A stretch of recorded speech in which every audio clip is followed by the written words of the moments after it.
Les 30 Glorieux, ce sont 30 jeunes de moins de 30 ans au talent prometteur, au goût d'entreprendre. Et aujourd'hui, Michel Grossior, eh bien, vous nous présentez Geoffroy Lambert qui a créé un service de location de voitures pour 1 euro.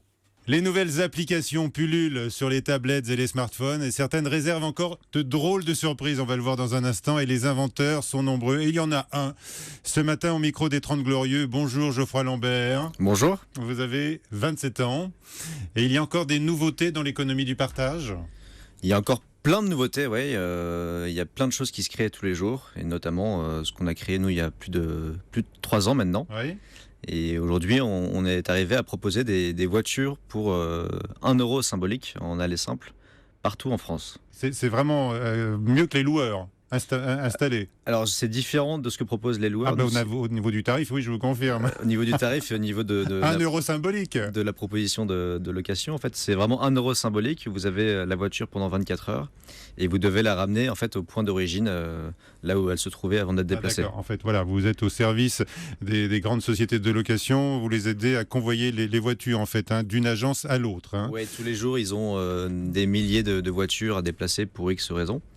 Et avant qu'on arrive sur le marché, ils utilisaient beaucoup des camions porte-8 pour transporter massivement des voitures. Et nous, on est arrivé avec cette solution innovante qui permet à des particuliers de faire un petit peu le job du convoyeur. D'accord. Et de rapatrier la voiture pour 1 euro symbolique plus l'essence et le péage. Bien sûr, à la charge du conducteur. Mais alors, exactement. Il faut que ça colle. Comment on fait pour trouver les trajets quand on est un particulier là ? Alors aujourd'hui, on a plus de 1000 voitures à l'instant T à chaque fois. Là, renouvelées. en ce moment, oui, tout à fait. 1000 propositions. Oui, tout à fait. Sur votre site. Donc on donne le nom de votre start-up, DriveMe. Voilà, tout à fait. Et en fait, vous recherchez le trajet qui vous intéresse sur DriveMe. Et si vous trouvez, vous pouvez réserver très facilement. Et si vous ne trouvez pas, on vous propose de créer en fait une alerte pour le futur. Et dès qu'on a la voiture, on vous prévient par texto et via l'appli mobile. D'accord. Mais je ne comprends pas pourquoi les grandes sociétés que l'on connaît, les grandes enseignes, n'ont pas développé elles-mêmes ce type de business, entre guillemets, parce qu'il y a un business dans la mesure où elles paye toujours, évidemment, la voiture transportée, moins cher que sur les fameux camions que vous évoquiez là. Mais pourquoi est-ce qu'elle ne le propose pas elle-même ? Alors effectivement, aujourd'hui, elle paye moins cher DriveMe. Elle paye en moyenne à peu près 70 euros dès qu'on bouge une voiture. Ouais. Avant, elle payait aux alentours de 250 euros, 300 euros. Donc on vient vraiment casser les prix. Mais ça coûte quand même, bizarrement aux sociétés de location qui pourraient... Oui, tout à fait. Alors aujourd'hui, c'est compliqué pour une société de location de communiquer sur une offre gratuite. La cible est totalement... différentes. Ça casserait leur marché. Exactement. Et on se rend compte que finalement, c'est une plateforme comme DriveMe qui arrive à centraliser toutes les voitures à déplacer, qui peut fonctionner, qui arrivera justement à proposer assez de voitures. Bien, c'est une idée que vous avez eue ou que vous avez piquée dans d'autres pays où ça existe déjà ? Alors, c'est une idée qu'on a eue, nous, en France. Et pour la France, mais ailleurs. Pour l'Europe, d'ailleurs, parce qu'en Europe, ça n'existe pas, en fait. D'accord. Ça existe en revanche en Australie, où le concept est un petit peu différent. C'est plus en mode voyage trip là-bas, où vous rapatriez un camping-car ou un van pendant une semaine gratuitement de la côte est à la côte ouest aux États-Unis. Ouais.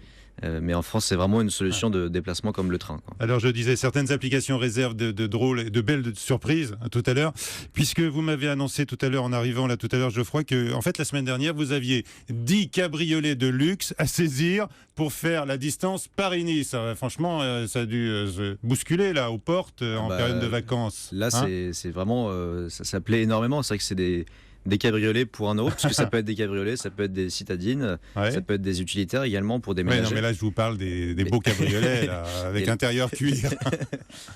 Et là, oui, effectivement, ça part très vite puisque c'est très très demandé. Et puis, il faut montrer patte blanche.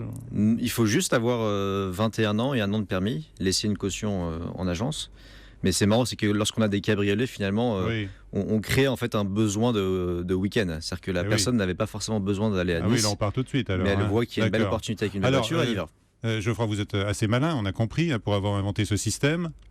Mais vous donnez naissance également à des petits malins, peut-être encore plus futés que vous, parce que on m'a dit que certaines personnes qui prennent les voitures à 1 euro, en fait, chargent des personnes pour voyager avec elles et les font payer. Donc alors non seulement elles payent 1 euro symbolique, mais en plus elles encaissent de l'argent. ces Oui, alors, personnes tout à fait, qui voyagent grâce à vous. C'est le principe du covoiturage. Je me suis fait comprendre. Hein. Et en fait, effectivement, ce qui reste au conducteur, c'est l'essence et le péage. Ouais. Et donc, du coup, Et le conducteur naturellement, fait payer la facture. divise en fait les frais de route sans gagner de l'argent. C'est juste pour finalement D'accord. voyager Bon, quasiment. tout ça est toléré, pas. Tout à fait. Bien. Tout à fait. Comment est-ce que vous êtes venu à cette start-up et qui vous a donné le goût d'entreprendre? Alors nous, donc déjà, j'ai cofondé DriveMe avec mon frère Alexandre. Et on est vraiment, nous, on a des parents entrepreneurs, des grands frères entrepreneurs. On est une grande fratrie avec plusieurs profils d'entrepreneurs. Combien de frères? Voilà, on est 7 frères et une sœur. Donc effectivement, ça fait pas mal de personnes. Et les parents nous ont donné assez rapidement le goût d'entreprendre. D'accord. Nos parents ont respectivement des entreprises depuis plus de 30 ans. Donc du coup, nous, on baigne dedans depuis très longtemps. Et l'envie d'avoir une boîte, moi personnellement, et même pareil chez mes frères, c'est vraiment quelque chose de présent au quotidien, en fait, d'entreprendre. Donc c'est pour ça que beaucoup de mes frères et moi-même avons créé des boîtes. Eh bien, votre maman, c'est Valentine Lambert. Et elle a confié à Julien Cottereau qu'elle vous réunissait tous les frères, là, leur prénom, c'est... Il y a Romain, Dimitri, Alexandre, Constantin, Maximilien, Antoine et Margot. Voilà, alors tous, vous êtes réunis à déjeuner le jeudi. On a lancé cette idée il y a à peu près 8-9 ans. En fait, on organise un déjeuner hebdomadaire qui est le jeudi. J'adore le jeudi, donc le jeudi est un bon jour. Et à la fois, on est content de se retrouver, donc je suis présente. Mes 6 garçons, ceux qui peuvent, sont là. Et c'est à la fois un échange d'amour, d'affection, et à la fois un échange professionnel sur des problématiques, sur des nouvelles idées, sur quelque chose à fêter, un nouveau business. On fait toujours ça dans le même restaurant et on est comme à la maison. Donc ça booste tout le monde est très content de ce rendez-vous hebdomadaire. Alors, vivement jeudi avec maman qui aime le jeudi. Maman qui adore le jeudi, c'est vrai que c'est très sympa de se réunir. C'est déjà, on est nombreux et en plus de ça, on s'entend bien, donc c'est quand même plutôt cool. Et effectivement, c'est surtout l'occasion de partager nos problématiques, puisque quand on a une boîte, tout ne roule pas tout rose. Alors, donc, non, elle a parlé d'amour, vous ne parlez pas que business. Alors forcément, on est des frères avec une maman, donc on est très proches. Donc on parle pas que business, effectivement, mais on parle business. Ouais. D'accord. Je ne vous ai pas demandé, Geoffroy, qui était la personne qui avait eu le plus d'importance pour vous jusqu'à présent dans votre parcours personnel ou professionnel, mais je pense qu'on a compris, c'est Valentine.